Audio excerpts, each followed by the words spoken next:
ஆவியின் திரியேக ஆசீர்வாதம் நம் அனைவரையும் ஆசீர்வதித்து காப்பதாக. ஆமென். கிறிஸ்துவுக்குள் பிரியமான என் அன்பு தேவ ஜனமே, இன்றைய நாளின் காலை நேர சிந்தனைக்காக யோசுவா 7ஆம் அதிகாரம் 8வது வசனம்.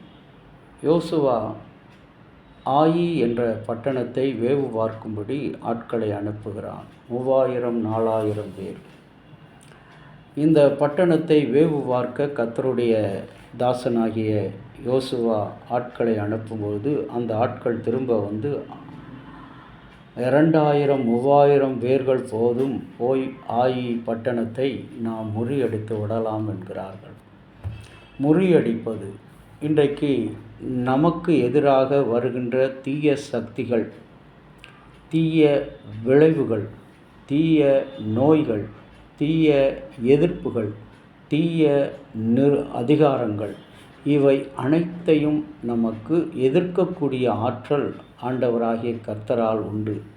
ஆகவே தான் ஆண்டவராகிய கர்த்தர் சொல்லுகிறார், நம்மை பார்த்து உங்களுக்காக யாவற்றையும் நான் செய்து முடிப்பேன் என்று சங்கீதம் 32:8 சொல்கிறார்.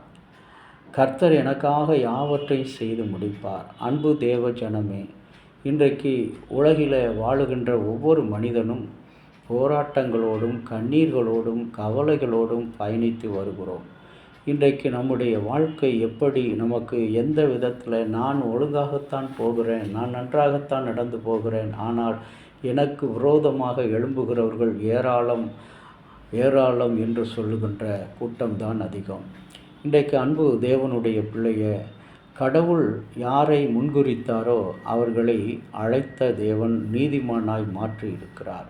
அவர் நீதிமான்களின் தேவன். சாதாரணமாக இன்றைக்கு கிறிஸ்தவர்கள் என்று சொல்லுகிறவர்களிடத்தில் உண்மை இல்லை, பொய்யாகத்தான் ஜாதியத்தின் பெயரால் இயக்கங்களை வைத்து கொண்டு பதவிகளை பிடிப்பதிலும் பணங்களை சேகரிப்பதிலும் இன்றைக்கு மக்கள் மிகவும் மும்முரமாக தீவிரமாக செயல்பட்டு கொண்டிருக்கிறார்கள். இந்த நிலையைத்தான் இந்த நாளில் ஆண்டவர் சொல்லுகிறார்.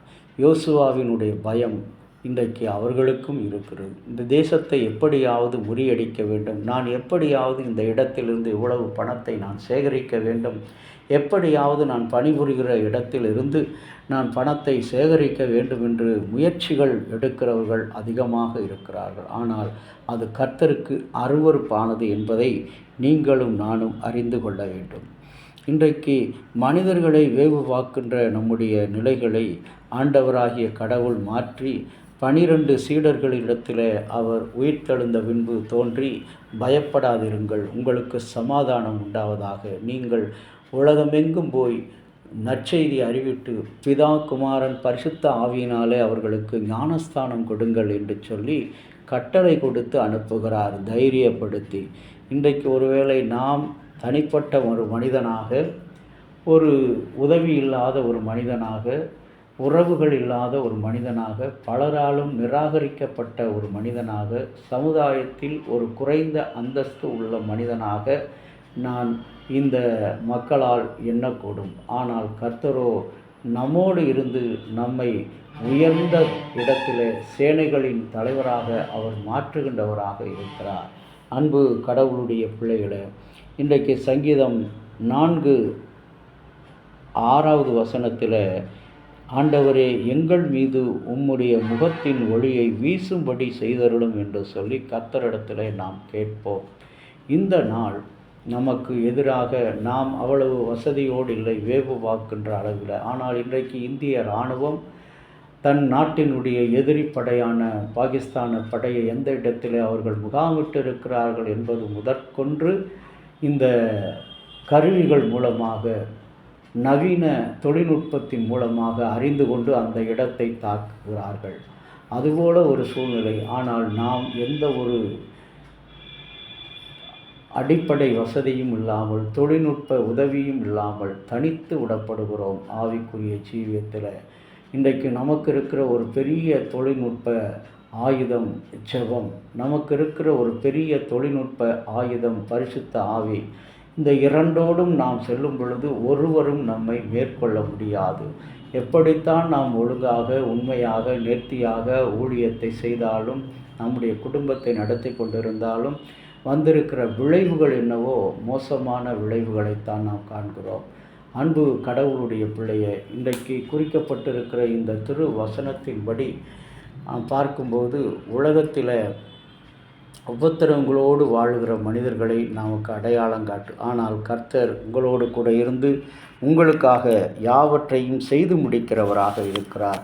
அந்த கடவுளுடைய சித்தத்திலே நம்மை அர்ப்பணிப்போம்.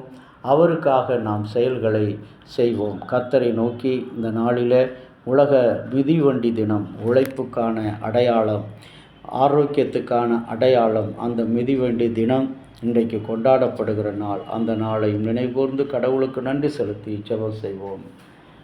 எண்ணில்லடங்கா தோத்திரம் தேவா, என்றென்றும் நான் பாடுவேன்.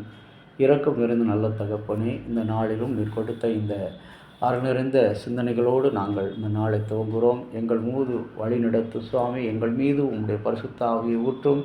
திருச்சபையினுடைய அத்தியட்சர், ஆலோசனை சங்க செயலர், அருமையான ஆயர்கள் அனைவரிடத்தில் உம்முடைய ஆவியின் பிரசன்னத்தை ஊற்றி ஆவியினால் நிரப்பப்படுதலை காண்பித்தருளும். நாங்கள் உமக்கு நேராக ஒருவருக்கும் பயப்படாதவர்களாக, ஆண்டவரே, ஒருவரோடு ஒரு அன்புள் உண்டு வாழும்படியாக எங்களுக்கு துணை புரிந்தருளும். இயேசுவின் இன்ப நாமத்தில் வேண்டிக் கொள்கிறோம் நல்ல பிதாவே, ஆமேன். தந்தையாகிய கடவுளின் அன்பும் மைந்தராகிய இயேசுனுடைய அருளும் பரிசுத்த ஆவியினுடைய நல்ல ஒரு பாதுகாப்பு உங்களோடு கூட இருந்து ஆசீர்வதிப்பதாக. ஆமேன்.